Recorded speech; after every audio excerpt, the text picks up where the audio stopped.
Welcome to My Spoonie Sisters, featuring stories from special guests dedicated to empowering those with chronic illness. Our goal? To connect people and provide the support and tools they need to live a better life. For those with chronic illness, our energy levels just fade faster. We must be more purposeful with the spoons allotted to us. So grab your coffee or tea, sister, and tune in as My Spoonie Sisters share stories of living with chronic illness. Well, hi, my Spoonie sisters. It's your host, Gracefully Jen, and I am so excited to have Stasha here with me. I was so thrilled to meet her back in May in person and to get into all kinds of fun shenanigans together at the Rheumatology Research Foundation investigators meeting. Try to say that one 10 times fast. Hi, Stasha. How are you? And I'm good. How are you? I'm doing well. I'm so excited to have you here. I'm excited to be here. So if you don't mind, can you share a little bit of your diagnosis story with us and how it impacted your life? Yeah, I can definitely do that. I'll give you the abridged version because it's a really, really long story. But the long story short is it took a lot of years to figure out what was going on with me. My symptoms came and went for a really long time, from the time of my teen years until after I had my second child in my 30s. So it was just kind of slow rolling, bouncing around my body. I had a lot of different tendonitis and a lot of physical therapy for different areas of my body over and over and over again, which that is what eventually led me to ask if these things were related, because I'd had tendonitis in my shoulders and I had been diagnosed with carpal tunnel and tarsal tunnel, both bilateral, which are also a form of tendonitis. And somewhere in my research poking around, I had come across the idea that tendonitis can also be caused by inflammation. So I asked my doctor if it could be an inflammatory condition, and that got me a referral to rheumatology. And as soon as I saw that doctor and had blood work, it was confirmed that it was very obvious to her what was going on. So did you have any red flags before all of that you really felt like maybe you should have picked up on, but maybe you didn't really understand that there was something to worry about? Yes, absolutely. Absolutely. The tendonitis symptoms specifically, like every time I started doing something that was in any way repetitive, my joints would get stiff, which now that I know how RA behaves, that absolutely makes sense. It's all stuff that I can't do without making my body angry. It causes the joint to inflame if you overuse it. That's just how it behaves. And I also had brain fog throughout college. I didn't know. I also was a mom. I had a toddler at the time. I was like, yeah, mom brain. I guess it lasts maybe forever. I'm not really sure. And fatigue also. I struggled with being tired. When I was in school and then also working, I'd get to the end of the week, have a day where I did all of the things at the house, and then I would just absolutely crash for a day or two. I just didn't have it in me to keep on going. And all of that, looking back, was a definite red flag. Like, my health wasn't great, but I did what we tend to do in our society and just pushed through and kept doing the things that I was expected to do and said, okay, I guess I'm just a tired adult. I guess I'm just a tired adult whose feet and hands always hurt. And did you ever look at anyone else and think, why am I this tired adult? And they're just doing all the things. They're out there mountain bike riding or hiking a mountain and they're just totally doing fine. Did you ever think that? Or is it just me? No, absolutely. Constantly. And I remember, like, even as a teen, I was more interested in participating in sports and stuff. And I was cheerleading and I had troubles with my knees. And I remember, like, being so frustrated that I kept having these issues over and over again. And everybody else was like, I'm like, what is wrong with me? I'm an active person.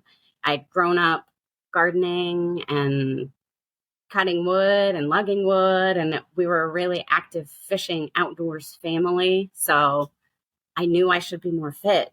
And I never felt like I was as strong as I felt. I can definitely relate to that. And I think probably many of our listeners can relate to that. So what does your current care plan look like? Right now, I'm on a biologic that's working really, really well for me. It's one of the biosimilars to infliximab. And that, so far, so good, seems to be working. Just started in January. And I do a little bit of like maintenance that was suggested by my physical therapist to keep me moving. And that's pretty much it as far as medical right now. Are there any things that you do outside of the medical that you feel are a great suggestion to give to others to help with kind of controlling and maintaining your body? Absolutely. Absolutely. I drink a ton of water, hydration to clean you out, to nourish you, for all of it. It makes the biology work. It's really important. I make sure I take my vitamins every day. I put myself to bed at a reasonable time. Make sure I get some sun on my face any day that I can and spend some time outside. Those things are all really, really important. And then I lean pretty heavily also into natural anti-inflammatories. You can find lists everywhere. There's all sorts of plants and foods that can help knock down inflammation. So I try to add a little bit of that into my day-to-day life, just kind of rotating through some different things that are all helpful. And which are your favorites? My favorites are green tea, peppermint, and cannabis in many different forms, but cannabis salve especially is great relief for inflamed joints. Absolutely. And you hear so many people in our community talk about the benefits of that, whether it be, a face lotion or a salve or an ointment or a tincture. There's been a lot of benefits from that. Yeah, it's definitely a handy plant. Okay, so I'm gonna shake things up a little bit. I'm gonna skip ahead to some other questions because why not? So, tea or coffee? Are you a morning person or a night owl? Morning. Would you ever want to be a night owl? Not really. I dabbled in it in my 20s, but that was good. I think my version of a night owl to people is I'm up till about midnight. Mm-hmm. But that's my version. So, reading a book or watching a movie? Reading a book. Do you have any current favorite books that you like right now? I am just getting ready to finish up the Undead series, which is by an indie British author, R.R. Haywood. It's absolutely fabulous. Best zombie series I've ever read. Okay. I'll have to check that out. Okay, next one. Cooking at home or dining out? Ooh, it depends on the day. I do like to cook, but I love a good meal that I didn't have to prepare to. So at home, what would be your favorite meal? Probably tacos. Okay. And at a restaurant, what would be your favorite meal? Sushi. Fun. I love sushi. It's a good treat. Okay. Let's see here. Beach vacation or a mountain retreat? Beach. Do you have a favorite beach? No, I couldn't possibly pick. There's a rocky beach near us called Jasper Beach that's all really polished, rounded pebbles. That place is really, really lovely, but I really like all seashores, lake shores. And for listeners, let's share where you're located. I'm on the coast of Maine, so I grew up hanging out beside the water. And I've never been, but I've seen some pictures and oh my gosh, it looks so beautiful over there. Someday. Yeah. It's on my bucket list along with Vermont and Connecticut. I always feel like, those are the kind of places you need to go in the fall. At least that's my interpretation. Absolutely. Yeah, Vermont's gorgeous. That's where my little sister lives. Hi, it's Jen here. Welcome back and thank you for joining us again. I want to give a special shout out to everyone who recently signed up with Rare Patient Voice. Your support means the world to me. If you haven't yet, this is another great way to back the podcast by signing up through our referral link. Rare Patient Voice is an incredible resource for people living with both the rare and non-rare diseases. It's a welcoming platform that offers a safe space to connect, share experiences, find support, and access valuable information. What we love most is how it shines a light on the rare and non-rare diseases while embracing all of the diagnoses. Rare Patient Voice connects patients and caregivers with opportunities to share their opinion in research studies. Whether it's surveys, phone interviews, focus groups, or clinical trials, your input matters. And you can earn an average of $120 an hour for your time. We're here to support you every step of the way, no matter what condition. So please go check out Rare Patient Voice through our referral link. Do you get to go visit a lot? I do. Jealous. Okay, now we're going to go back again. What treatments or therapies do you feel have been most effective for you at this point? Definitely the biologics. I've had a couple of those work really well for me. The first one for probably 5 years before it stopped having so much stopping power for me. The other thing, physical therapy, my gosh, I wish that had been a day one offer, because my physical therapist taught me so much about protecting my joints, about different ways that I could do things to compensate for the weaknesses that my body does have, and just overall maintenance of mobility. Definitely. And I think that's something that a lot of people don't realize is so beneficial. And we think of it as something we have to do because we have to. Like, we've had a major injury, we've had a surgery, this is something we're forced to do.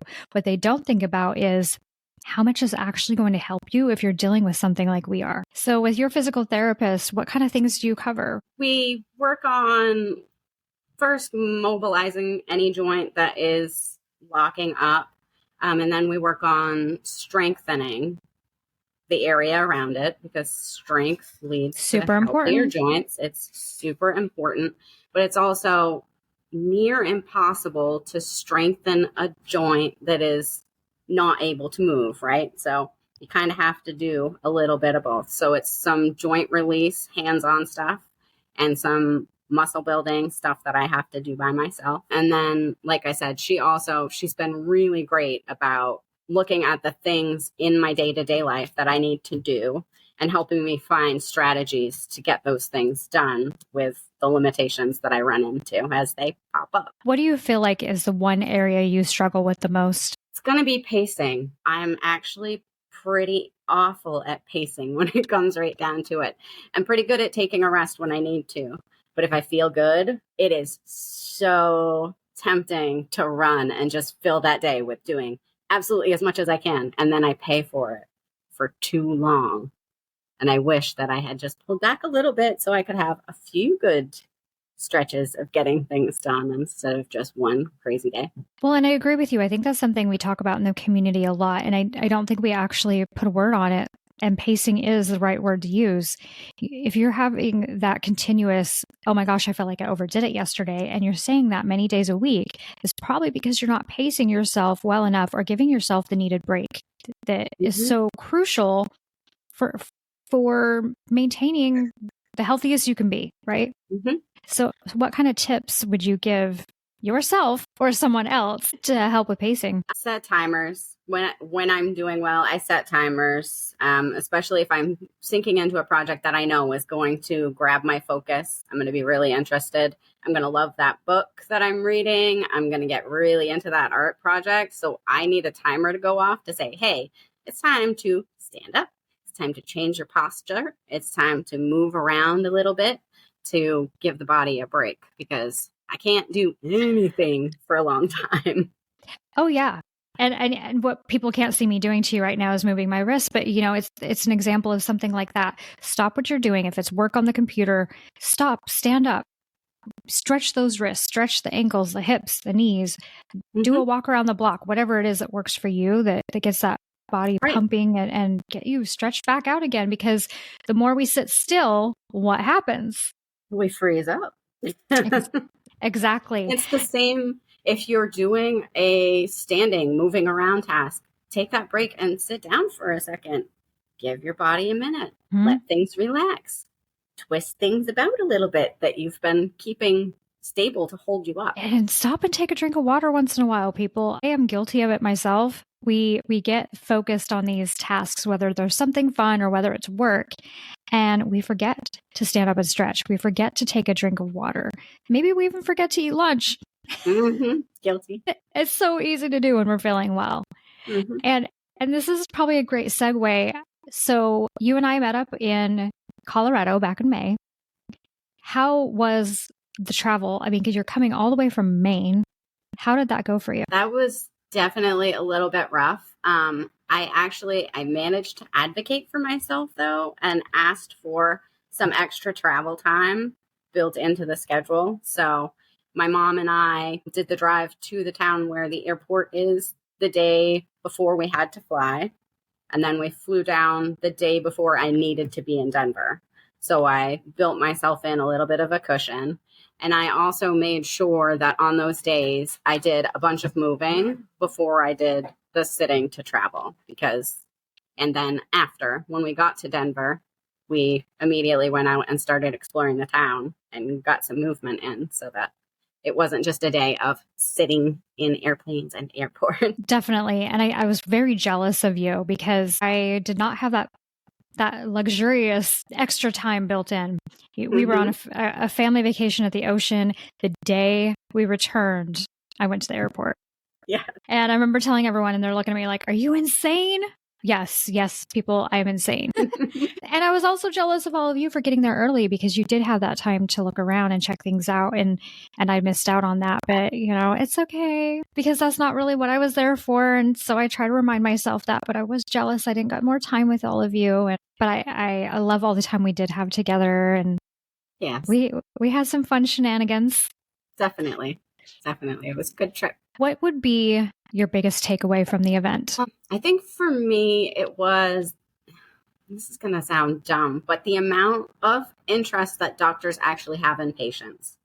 I don't know about you, but I don't always feel like they're interested in me so much as just telling me what they need to so I can leave them alone. And I absolutely agree, especially because now I've been to that one. And last week I went to the post-ULAR in Portland, and oh my goodness. And that one was with the Arthritis Foundation. So two different foundations, but getting to meet all of these professionals, all of these amazing, intelligent human beings is so amazing to find out that they care about us more than we would ever know.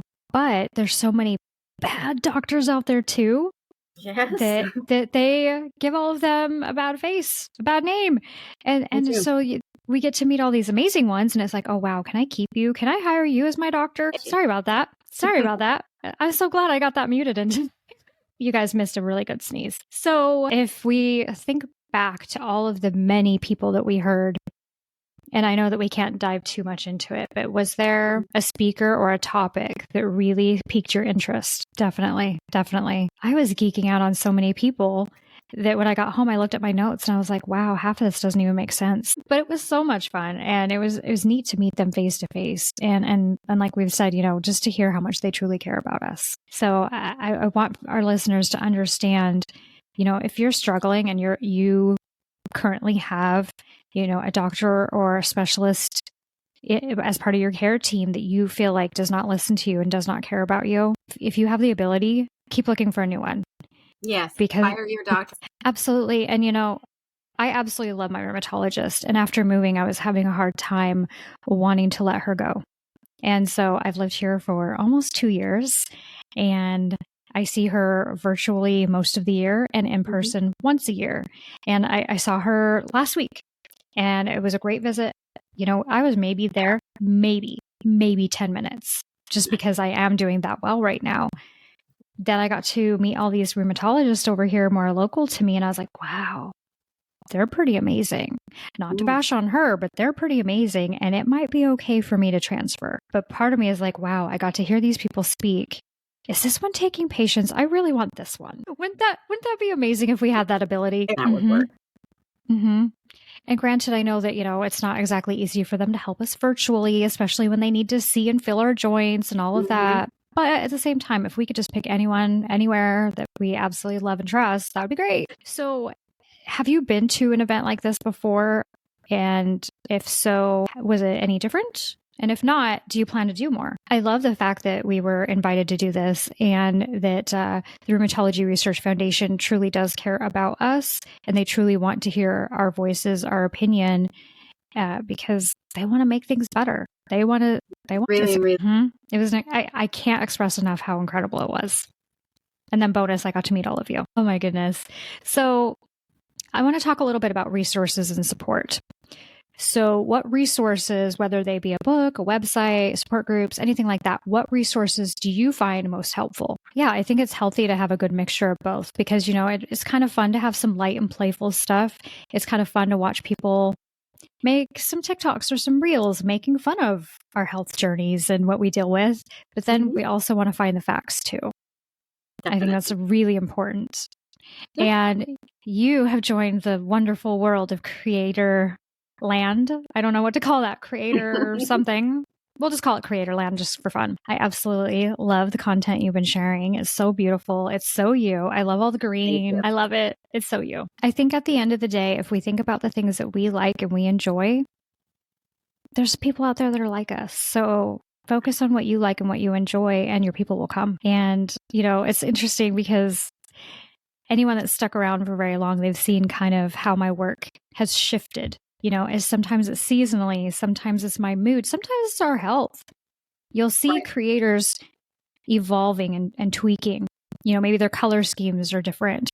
When my hair started falling out, a lot of my content had to do with alopecia areata because I wanted to learn more about it, but I also wanted to share with people that were dealing with it. And so it'll be interesting to watch your journey and watch how you change over time. But I love, you guys got to go check her out. It's beautiful work. And you have the biggest heart. I love you to death. So there's my shout out. So are there any specific healthcare professionals or clinics that have made a significant difference in your journey? And that's so good. And I think that's important because, for those that have not experienced an infusion room before, I know for me, the first time, oh my gosh, it's so scary. Oh my gosh. I don't even know how to explain it because it's not that it's necessarily a scary room. A lot of them are nice and clean. They're sterile. They're beautiful. They might have, a bunch of televisions there to watch TV. I always would watch HGTV and pass out. They typically have snacks and drinks and the nicest people. They're great. But like I said, the first time. So when you went for the first time, how was that for you? How did it go getting your IV put in? Did you feel like it went pretty smooth? Yeah. Absolutely. There's things that you can do. And if you know that this patient is a hard stick, it's okay to go find someone else. I'm an easy one. I call my vein the rope. I don't know if you can see that, but I call it the rope because it's so gosh darn big and out there. And granted, it's never the one they wanted to use because it's in the middle of my arm. They always want to do the top of the hand if they can, especially if you're doing a long infusion. But I think they got to know me enough and knew how much my hands bruised. And it was just that uncomfortable for me that they finally caved and they agreed to do my arm.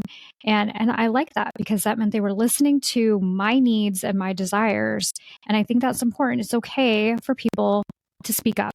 Did you feel like you needed to speak up at all, or have you? I think that's a prime example because I think sometimes we're assuming, okay, maybe I'm wearing it wrong. Maybe I'm not wearing it long enough. Maybe I'm not wearing it right. But also at the same time, I don't know if you follow hand coach Corinne, but one of the things that she talks about is also not overwearing them. And I almost wonder, do they bother to tell us not to overwear them? Because if we do, that's going to cause pain also. So is that ever something that they brought up to you? That absolutely makes sense. Yeah, absolutely. So have you found something that works for you now? Yes. I cannot agree with you enough. So how do you stay informed about the latest research and treatments related to your condition? Now, remind me, if I remember, you are quite skilled in the whole research realm. I love it. That's okay. I love it. So the next topic I want to dive into is tips and tricks. So do you have some practical tips that you can share for managing symptoms or flare-ups? Most definitely. I think that's important and we skip it. We skip it a lot. Absolutely. And I think there's ways to share with the people around you what's going on without sounding like the whiny complainer. Because I know several of us, we worry about sounding like, oh, well, I'm just whining again. But I think there's ways that we can say like, look, today's just a little rough. Maybe it's my hip is hurting a little bit more today. But there's ways to go about it and just share what's going on with you so that if things do elevate to a bad situation, they're not surprised. Right. I think that's why I tell my family so much what's going on with me, because I want to make sure if suddenly I wake up and it's like an emergency situation, they're not surprised because they saw it coming. Absolutely. Because I think that's my biggest annoyance is when all of a sudden someone's like, I need to go to the hospital, blah, blah, blah, blah, blah. And I'm like, you were fine like 30 minutes ago. What's going on? And my husband's guilty of that. There was one morning he woke me up and he said, your mom's visiting. I don't want to stress you out. I'm going to the emergency room. I think something's wrong with my tooth and I'll be fine. I'll take care of myself. Don't worry about it. And he just leaves. And I was like, the last few days you've been fine. No, he wasn't fine. And so, I mean, that's my way of saying whatever it is going on in your life, find a way to share with those around you. It doesn't have to feel embarrassing. Just tell us what's going on. And gosh, there's nothing to be embarrassed about. We're all human. We all eat, we all poop, we all get sick. We all have problems. So whatever it is, it's okay to talk about it. Right. And there's ways to find around sounding awkward or disgusting. We can still talk about it. Absolutely. Absolutely. And you can even just say, my body's a little angry today. I'm a little sore. Or if it's a stomach thing, you can just say, oh, my stomach's a little upset today. And like you said, that's why you're skipping all the gory details, but at least you're telling people, I'm feeling a little off. Be gentle. Okay, so do you have any advice for others on balancing work, social life, and self-care? Absolutely. I look at it like this, we own the house together. We live in this house together. And so if I need your help with something today, I need your help with something today. Or maybe we divide up the tasks into what we each like to do. I used to do that even with my kids. I would write a list out of all the tasks that need to be done, and they would each choose one. I had some weird kids. Weird. One of my daughters absolutely would do anything to get out of folding laundry. She would sign herself up for cleaning toilets. He needs to set those. I know. The first time I saw her choose toilets, I was like, are you kidding? You're willing to clean a toilet. Okay. I guess I'll take it. I'm not going to complain. I'm going to walk away confused, but I'm not going to complain. And then it was our son of all people that wanted to fold the laundry. Okay. So yeah, I mean, if that is what you have to do, get your family together, make a list, have everyone pick the things that they think fit them best, I guess. Oh gosh, yeah. And that's a great idea. I think you can never have enough lists to remind you of what's going on in your life so that you don't forget it. So motivation. Sorry, excuse me. Motivation and inspiration. What motivates you to keep going on a tough day? I love it. Okay, my last thing for you today. Do you have a favorite quote that you live by? I love that. If you're overwhelmed by your house and all you can handle doing is taking out the trash, it's better than it was. I love that. I think that you need to make that into a post. I like that. Well, thank you for sharing your time with us, and I hope to have you back again. Well, my Spoonie sisters, you need to go check out Stasha. I'll have all of her links in the show notes. I almost said bio. In the show notes, and you can find and follow her, but definitely go check her out. And she's a great support system and a great person for you to get to know. So thank you again. And until next time, don't forget your spoon.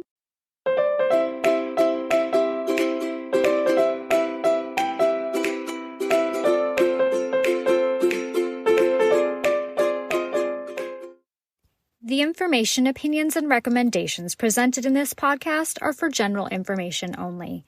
Consult your own physician for any medical issues that you may be having. The information should not be taken as a replacement for medical, clinical, professional advice, diagnoses, or medical intervention. My Spoonie sisters and guests will not be held liable for any of the consequences of such action or inaction. Trigger warning. Some episodes may cover sensitive topics including, but not limited to, suicide, abuse, mental illness, and chronic disease. You are advised to refrain from listening if you are likely to be offended or adversely impacted by any of these topics. None of the guests or hosts will be responsible for your use of the information contained therein. Life is not merely to be alive, but to be well.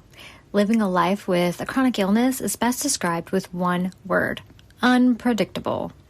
Be Well's products are designed to make the unpredictable easier to deal with. Back when I was getting my infusions, I would have loved to have their adult zip hoodie. They even have one in pink. They also have everything from one-day pill holders to urgency buckets. So remember, they want to make your life a little easier. So be sure to check out Be well.